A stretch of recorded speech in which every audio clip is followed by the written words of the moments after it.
Gipadayag Kapitulo 8. Ang ikapitong silyo.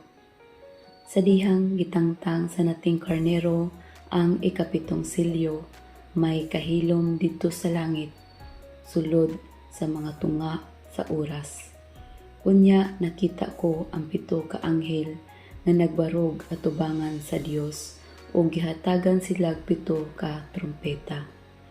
Laing anghel nga may dalang bulawang sudlanan sa insenso ang miabot o mibarog sa atubangan sa bulawan nga halaran. Gihatagan siya daghang insenso aron idugang sa mga pagampo sa tanang katawhan sa Dios o ihala didto sa halaran nga diha sa atubangan sa trono. Ang aso sa sinunog nga insenso uban sa mga pagampo sa katawhan sa Dios misaka gikan sa kamot sa anghel nga nagtindog atubangan sa Dios. Unya gikuha sa anghel ang sudlanan sa insenso o gipuno niya kinig kalayo gikan sa halaran o gilabog ngadto sa yuta o dihay sipa kaayo nga mga dalugdog, kilat o linog. Mga trompeta.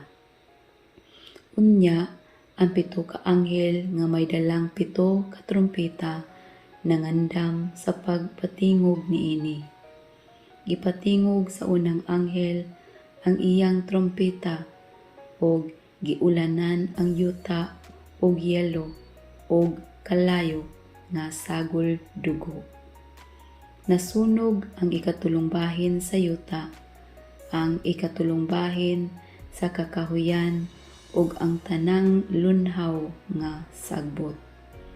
Unya gipatingog sa ikaduhang anghel ang iyang trompeta. Unya may gitambog ngadto sa dagat nga daw usa kadakong bukid nga nagdilaab. Nahimong dugo ang ikatulong bahin sa dagat o nangamatay ang ikatulong bahin sa mga mananap sa dagat o nangaguba ang ikatulong bahin sa tanang mga barko. Gipatingog sa ikatulong anghel ang iyang trompeta. Unya nahulog gikan sa langit ang usa kadakong bituon nga nagdilaab daw sulo dito sa ikatulong bahin sa mga suba ug mga tinubdan sa tubig.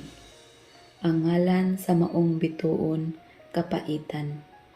Nahimong pait ang ikatulong bahin sa mga tubig ug nangamatay ang daghang mga tawo nga nakainom niini. Unya gipatingog sa ikaupat nga anghel ang iyang trumpeta o mingit-ngit ang ikatulong bahin sa adlaw, sa bulan o sa mga bituon. O mingit-ngit ang ikatulong bahin sa adlaw o sa gabii. Unya nakita ko ang usa ka agila nga naglupad sa kalangitan o miingon sa kusog nga tingog. Pagkaalaot gayod sa tanang mulupyo sa kalibutan, inig patingog sa tulo kalaing anghel sa ilang mga trumpeta.